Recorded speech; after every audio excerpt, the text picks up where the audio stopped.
How's it going, everyone? Was it a statement win by the world champion? That might be taking it a little bit too far. But the Norwegian completely outplayed the Russian in round 3 of the Bilbao Chess Masters Final on July 15, 2016, and he put himself in the driver's seat as far as his potential to win the event by leapfrogging the American Hikaru Nakamura for first place in the standings in the process.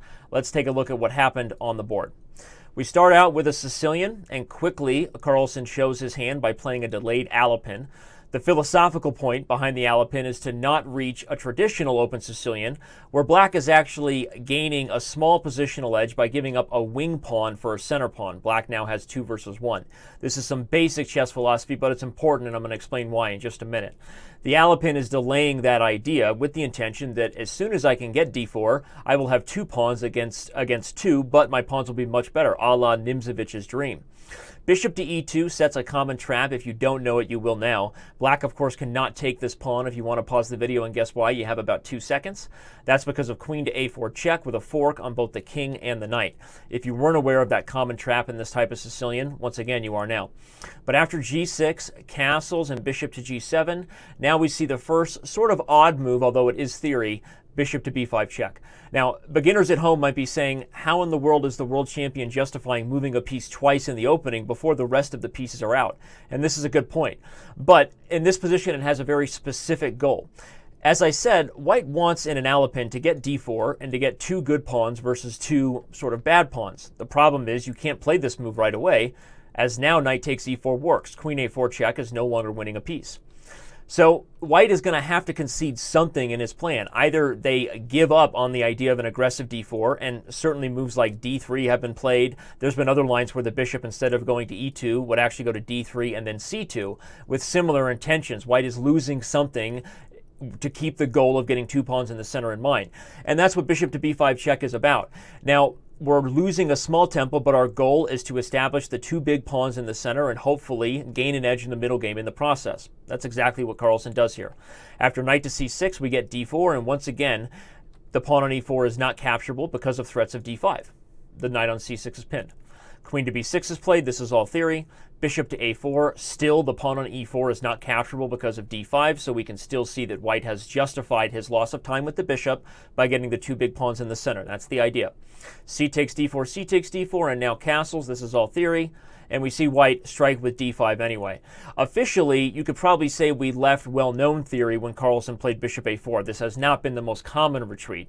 But we didn't actually leave games that had been played in the database until right here, when Karjakin played the move knight to b8 instead of the move knight to a5, which had been tried by Gopal sometime previously, a couple of years ago. But the knight coming to b8 has a lot of merit. Even though it resets the clock, if you will, as far as the queenside development, the plan is to bring the knight to a6 and into c5, or even to d7 and into c5. And you may have lost a tempo, but didn't white lose a tempo earlier with the bishop, right? So the imbalance here is interesting. You have white with a bigger space advantage in the center. 2 pawns are better than these 2 pawns, again, because of Nimzovich's rule. The basic rank your pawns have reached determines their value. That's not to say that if you have a pawn on the 7th rank that gets taken for free, that pawn wasn't worth, the value of a knight or something.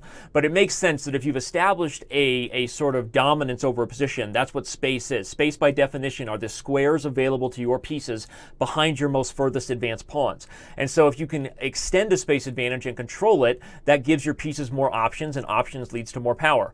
So that's kind of the battle here. But white has lost a little bit of time in the process and actually conceded some of the dark squares. If you look here, potentially e5, d4, c5, these are all going to be critical points as this game goes on.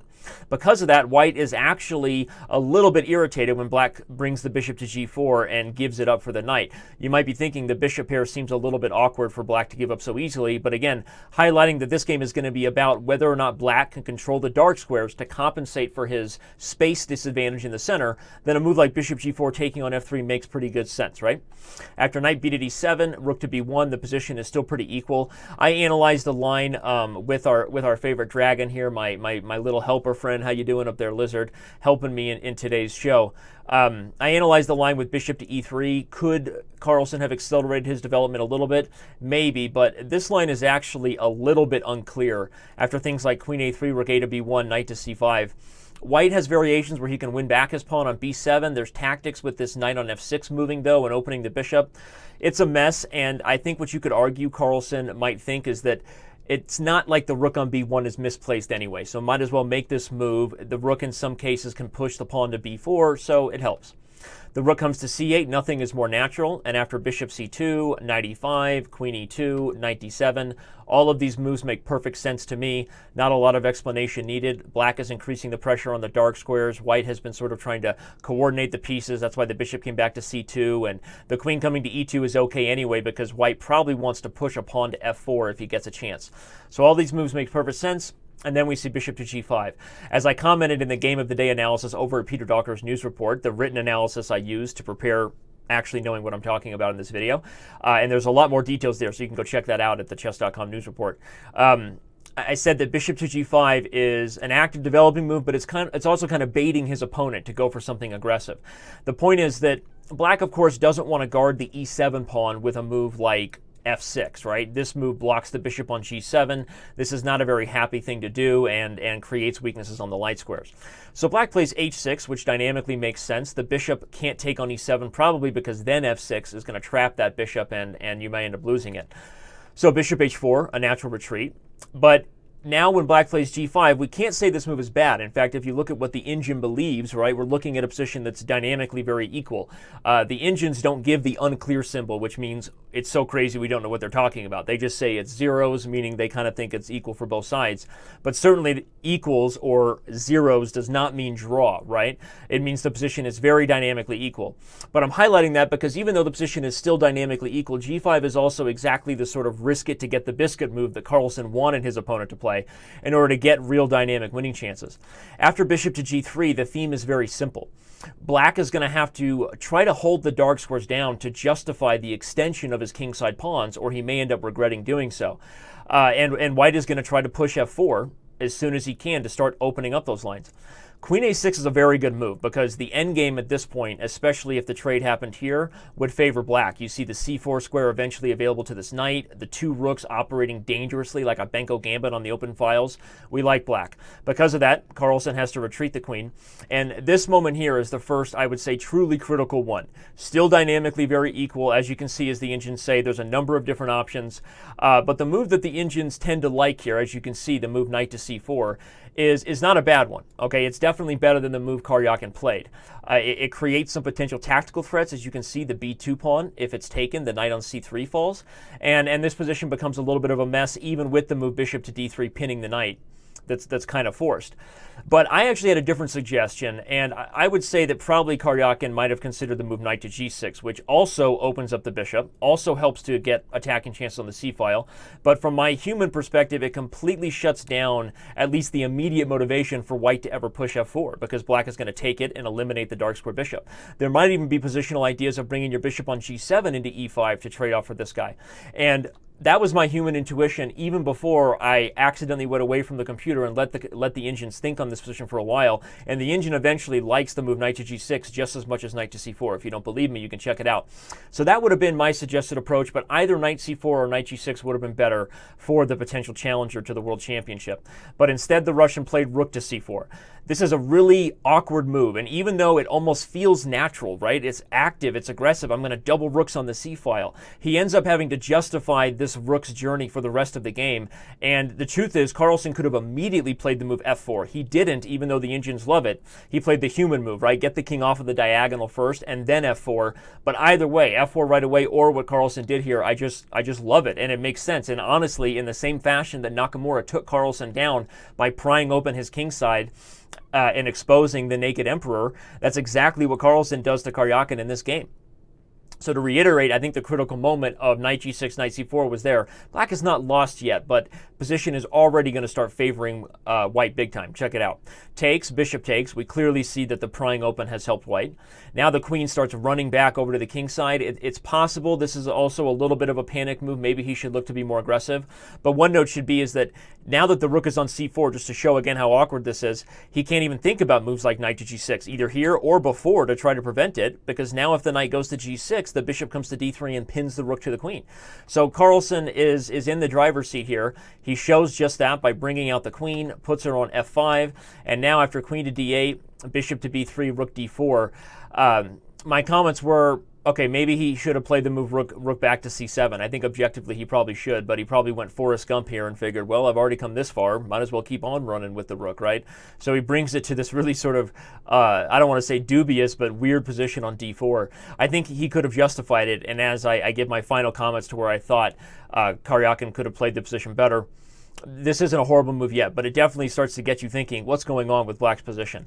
And Carlsen plays a very strong move here. He plays the move bishop takes e5, a move that I probably would never have considered, giving up the dark square bishop, knowing I can't really take this pawn anyway because there's discoveries on my queen. So why am I giving up a bishop that seems so needed over there on the king side? Well, I'll tell you why he did it. One, Black's best, most well-placed piece is the knight on e5. Makes sense to get rid of it. Also, the newly gained access to the squares f3, g4 are going to be critical in maneuvering the queens and rooks to the king side to help the attack forward. So as much as that was sort of a counterintuitive move, it makes a lot of sense. What's further is it actually, the real hidden trick here, I realized later on in a lot of critical lines, is that the elimination of that knight who defends f7 is going to be huge. It makes this knight sort of stuck the whole time because of the battery on the f-file. So giving up that bishop for the knight was useful for a number of counterintuitive, at least to me, reasons, and that's why we love the way Magnus Carlsen plays chess. Here he played the move rook b to d1, and speaking of how Magnus Carlsen plays chess, he's sort of in that Norwegian Thor hammer crackdown mode. He already senses and he smells blood like a great white. But the best move here, actually analyzed by the engines and myself, is rook b to c1.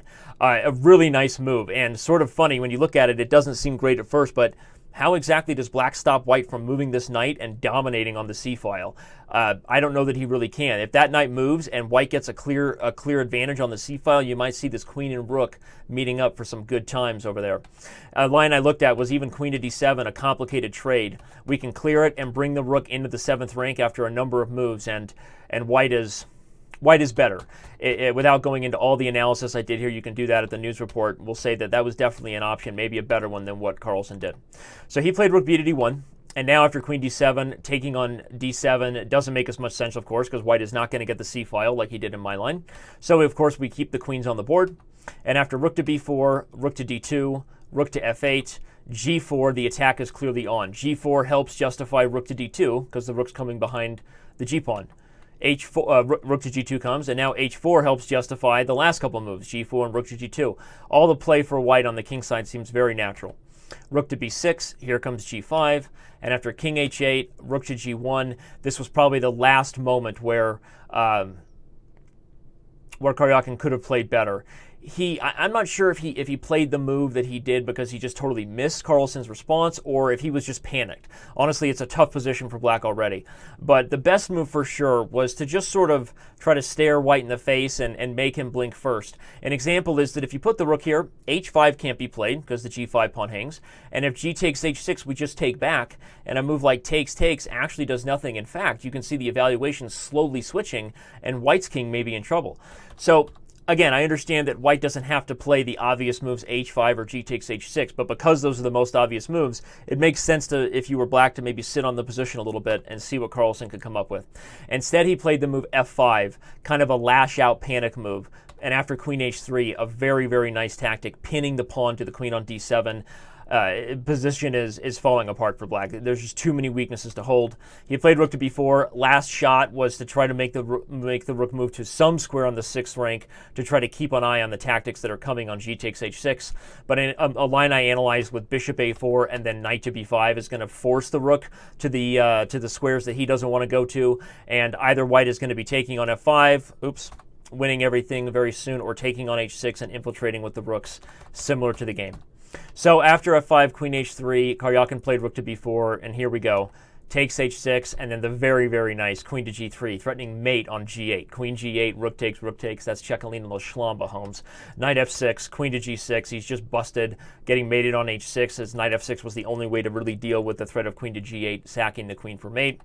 And after knight g4 takes, Black just resigns because the knight is no longer defending the bishop on h6, and probably we're announcing mates here pretty soon. It seems to be only +5 advantage for White, but pretty sure there's checkmates on the horizon. So a huge win, as we said, for the Norwegian. Karjakin threw in the towel right here.